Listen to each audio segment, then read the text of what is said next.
This is Headlines Tonight, delivering the news the way you want to hear it. On tonight's show, Deanna Lorraine hits the streets in Los Angeles to discuss Representative Ilhan Omar, and Bernie Sanders calls in for an exclusive interview. And now, your host, Drew Berquist. Good evening, I'm Drew Berquist, and this is Headlines Tonight, and we start right off with some breaking news. ISIS has released a video featuring its leader Abu Bakr al-Baghdadi. The video, which was posted on the militant group's El Furqan media network, marks the first time the reclusive terrorist has appeared on film in nearly 5 years. Turns out Baghdadi was struggling for relevance after sustaining both injuries and defeat, but apparently all it took was a letter from this guy to reignite his fire. We were able to get a copy of the note, which reads, "Yo, Baghdadi, if I can blow up my career using bleach in a noose, the crazy stuff you guys do will win you an Oscar. Turn the camera back on, bro." Signed, Jussie. So some encouraging words there from Jussie Smollett. Interesting. Moving on, as everyone saw and heard, former Vice President Joe Biden officially jumped into the 2020 presidential race last week. The theme for the 76-year-old's announcement was the battle for the soul of America. Because who knows more about soul than a 76-year-old white guy from Scranton? Seriously. Biden said he can't wait to hit the campaign trail, and he looks forward to invading the personal space of people across the country. The former vice president, who recently was criticized by several women for uncomfortable touching, promised his third presidential run will be different. According to his staff, yeah, we'll see. According to his staff, though, from this point forward, after meet and greets, scorecards will be given out for people to rate the interaction with Biden. A 1 means, I wish I had my pepper spray. While a 5 means, aw, Grandpa's hands just go wherever they want. Yeah.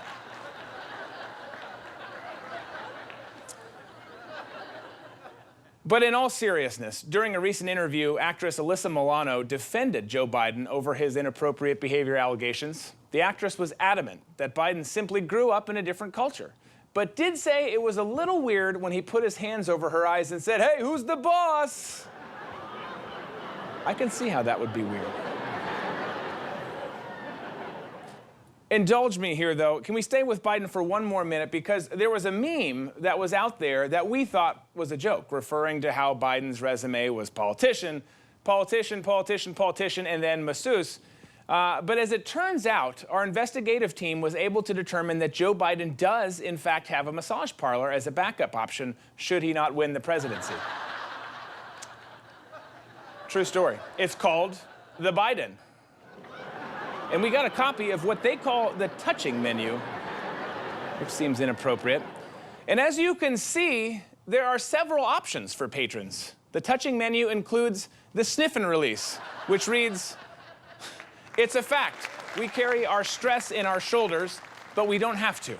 Let former Vice President Joe Biden release your stress, one squeeze at a time, as you listen to the tranquil sounds of his breath flow through your hair, tantalizing every fiber of your being." Then there's the political rub, which reads, "Want to fully understand what happens behind closed doors in Washington, D.C.? This hour-long conversational massage allows just that, as you learn the ways of the swamp, all while being rubbed down by a former vice president." And don't forget the Scranton sniff, which says, "Don't judge it till you try it."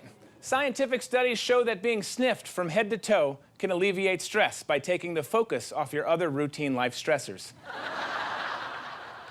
I guess I see what they're doing there. I get that. I get that.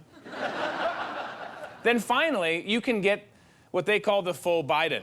It reads, "Roll the dice and let Joe Biden surprise you with 90 minutes of something." And then alludes to the fact that you need to see management for more details. So check out the Biden. Bernie Sanders was also in the headlines after making a string of comments regarding prisoners and their right to vote. Sanders stated that even terrible people, like the Boston bomber, should be able to vote while they're incarcerated, because clearly he's really good at decision-making. I mean, seriously, are these the faces of the people that we need determining our political fate as a country? It's just not a good idea. It's not. Not a good idea. Not to be outdone, though, and staying with the trend of honoring convicted felons, Kamala Harris also said that because so many men of color were jailed for selling weed, they, quote, should be first in line for legal marijuana jobs because they were ahead of the curve. Sort of like how Al Capone wasn't bootlegging, he was just ahead of the curve when it came to selling illegal booze. This is great news, by the way, for Mexican drug cartels, at least if heroin and cocaine ever become legal. Because these guys have been ahead of the curve for decades. In Kamala's book, she would just call drug dealing proactive entrepreneurship for the future. Then Alexandria Ocasio-Cortez tried thinking again. It's never good. She said this during a recent speech. Take a listen. First of all, I believe in human rights. I don't care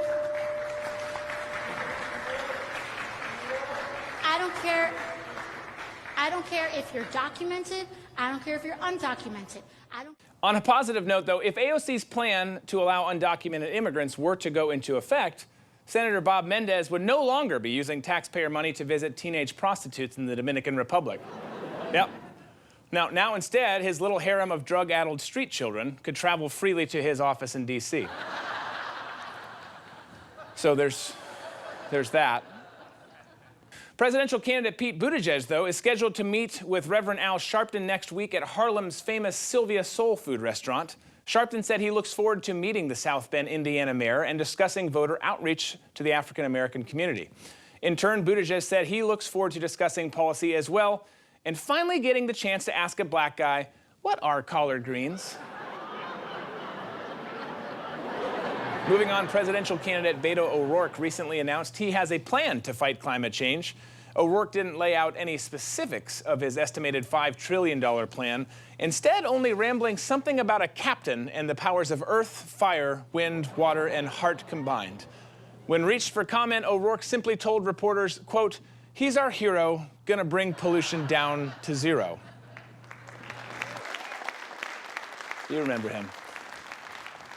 Then staying with news, kinda, this was at least interesting. According to Nielsen research, CNN's primetime ratings dropped a whopping 26% in April compared to the same time frame last year. Meanwhile, MSNBC's ratings were down 14% from last year. There's no joke here. I just think it's funny because they're terrible. Did you guys see this, though? Yeah. Did you see this? Model Halima Aden will be the first woman to pose in Sports Illustrated upcoming swimsuit issue wearing a hijab and burkini. Not sure how that's going to work, but here's the positive. There's a positive to this. It's bringing awareness to the fact that the burkini is the only swimwear known to prevent skin cancer and honor killings. It's true.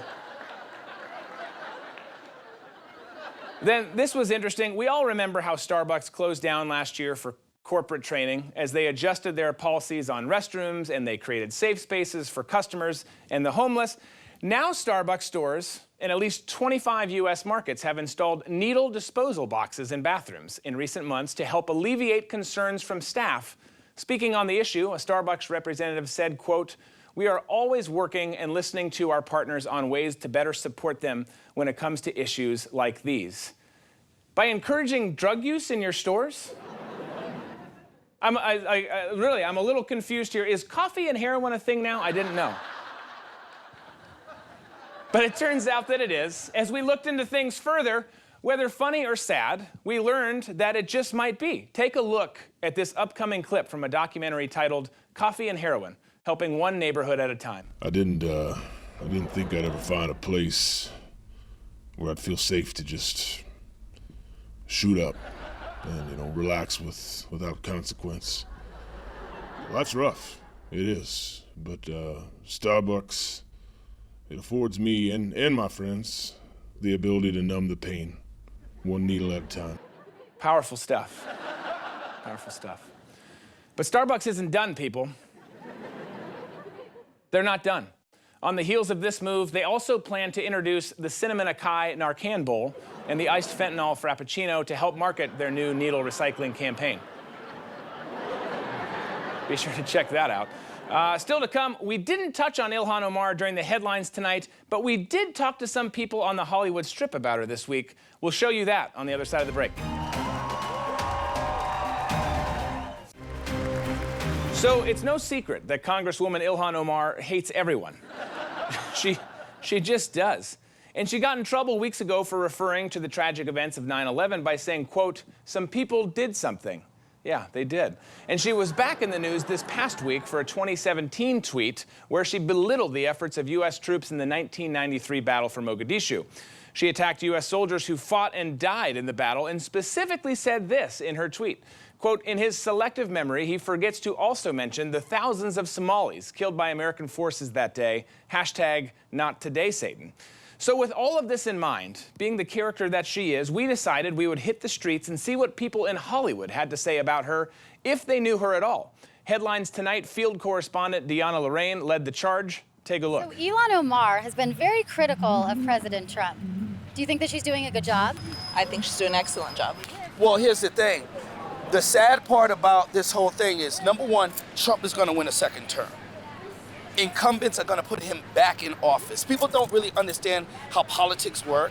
A true scholar there. He's talking politics, he's getting into everything. But then she got into whether or not people actually knew who Ilhan Omar was. Who's Ilhan Omar?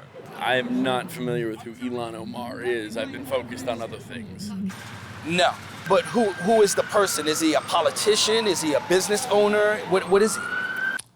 And you gave us so much hope. First response, strong. This one, really, you know, you kind of lost us there. But then we got into her comment that I mentioned earlier where she said at 9/11, some people did something. She recently said some people did something on 9/11. Do you think, did some people do something on 9/11? It was completely taken out of context. Oh, it was a big deal. I was affected by it, and yeah, it was a big deal. Do you feel like that was sort of insensitive of her to say that? I think so, yeah. Mm-hmm. Do you feel like that's a little insensitive of her to say some people did something on 9/11? I wouldn't say that. I think saying some people did something on 9/11 is a very general statement. I'd say so. Then we ran into this historian. Well, I would believe there's a lot of different things that happened on 9/11. I mean, if someone did something, they probably did something. Like, you know, people do things every day, so probably something happened that day.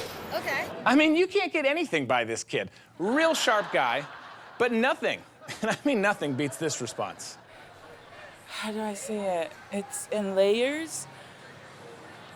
So it's like onion. If we try to peel it, it's gonna make us cry. And I feel like the world doesn't want to cry anymore, or any further, or in any even more terrible ways. Seriously, what just happened?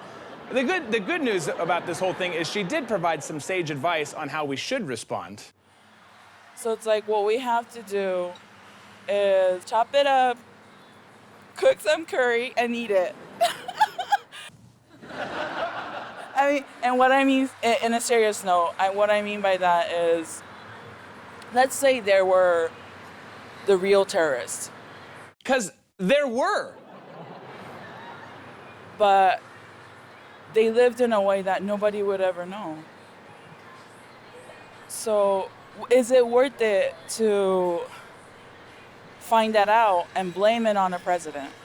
So wait, I'm confused. Is Ilhan now blaming Trump for 9/11?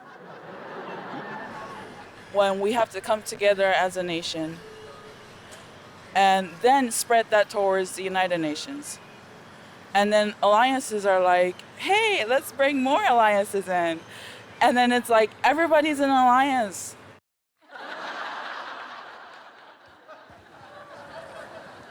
Trump's Muslim ban bans terrorists, supposedly people from all the countries except for the country where the terrorists for 9/11 came from.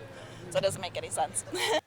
Except for the fact that the ban isn't about 9/11 at all. And by the way, the intelligence community and President Obama identified the countries in the ban as the most prolific hotbeds for terror. Then we got into Sharia law. And the good news is most people didn't just say yes, they knew what it was for the hell of it. They were honest with themselves. The bad news, Some people thought it was a person. Okay, who is Sharia? What exactly is this? I'm not sure what this is. Christian Sharia law or Muslim Sharia law? I think Sharia law is not necessarily the greatest way to go. I'm not for it, but I respect anyone that follows it. No. Something just simply feels wrong about it. Any fundamentalists, whether they're Christian or Muslim, I don't support. Then back to Dreads McGee, who again gave Deanna a little bit more than she bargained for. Muslim Sharia law? Well, I will say this. There are parts of the law that are good, and it's like any other thing. Do you support American law? You got to ask yourself the same question.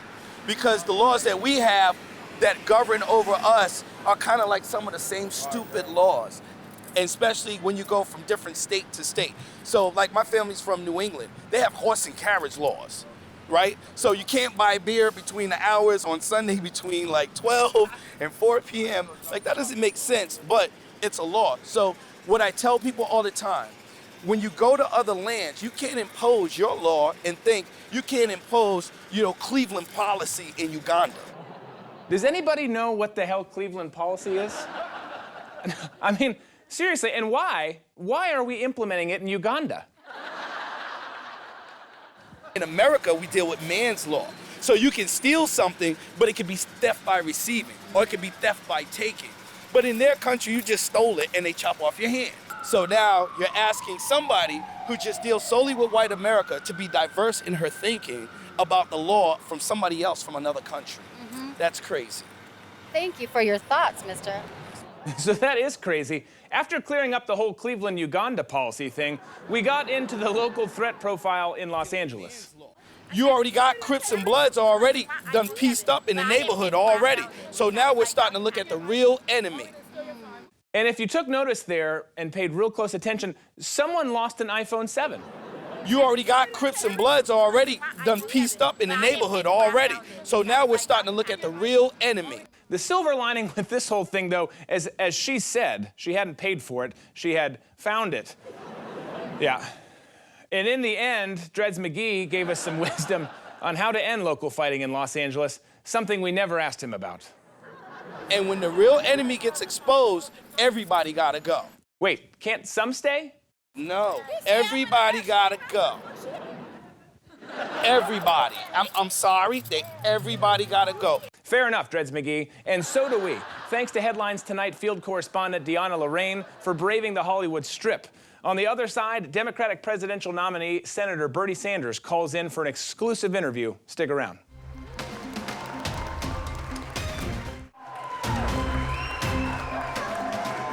So it's no secret that socialism doesn't work and systematically destroys every country it touches. Literally, everyone. Just look at the books. But yet, there are so many people that still ignorantly and passionately believe that the system could lead to some utopian state. Joining us for a Headlines Tonight exclusive is an extremely disheveled, albeit popular man, who is charged to the head of the line when it comes to socialism and giving away free stuff to everyone, Senator Bernie Sanders. Senator Sanders, thanks for taking the time to join us. Drew, thank you for welcoming me and inviting me to your television program.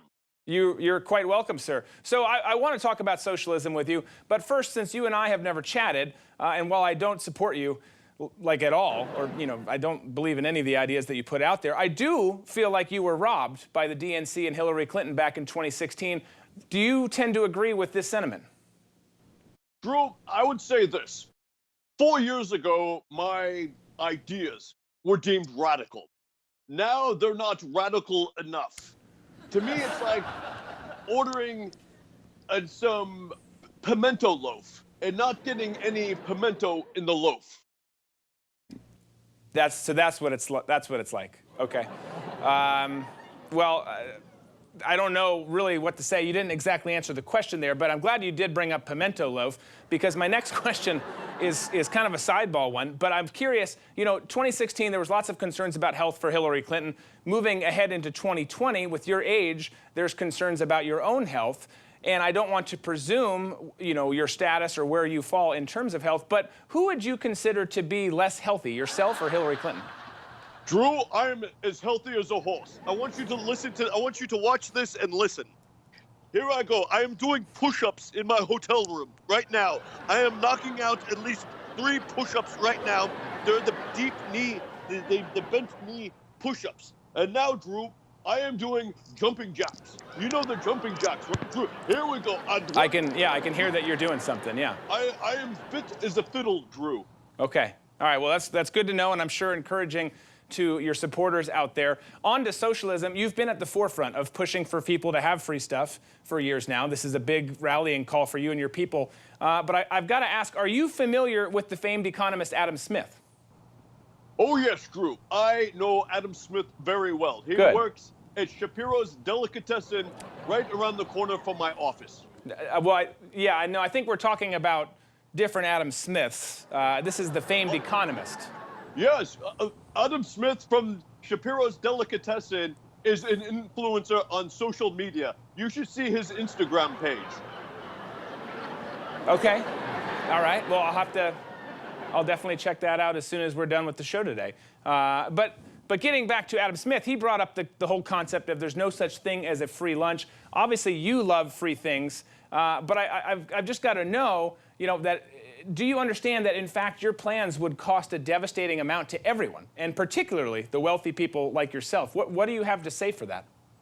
Drew, you know what's devastating to me is when I watch Venezuela and I watch the army trucks run over its citizens powered by fossil fuels. That is what makes me sick, Drew. Yeah, no, well, I think we're missing the point there. There's been some... The point is, they need more fuel-efficient vehicles, and we need to get off the fossil fuels. Okay. I think we're missing the point. We can just agree to disagree there. But despite criticizing big government, socialism calls on making government even bigger, in fact, significantly bigger, and then also giving them more control. Do you understand how that's contrary to some of your goals and statements that have been made? Drew, what this means to have democratic socialism means that from the point a child, a little baby in swaddling clothes, like it says in the Bible, say Jesus, for example, would be taken care of from the time they are born until the time that they die. I'm not talking about putting Catalina dressing on a Caesar salad. I am talking about education. I am talking about healthcare. Healthcare and education are now rights. And the more rights the government takes from its citizens, the more free the citizens become. Yeah, okay. I don't know that I'm tracking there with you, but let's do this. We've got to run here, but can you give one example anywhere other than Sweden, which is, by the way, a capitalist country with some socialist-leaning policies, where socialism not only hasn't worked, but also hasn't completely destroyed the country? Drew, I am sorry, but I can't hear you. There is something going around with this capitalist contraption that I have that I'm communicating with you. Once the government takes care of the telecom system, I will be able to communicate with you. Yeah, I mean, we can hear you loud and clear. Your phone seems to be working just fine, but we'll let you run. Clearly, you're not comfortable answering that question. Senator Sanders, thank you so much for joining us, and we wish you the best on your journey to reality.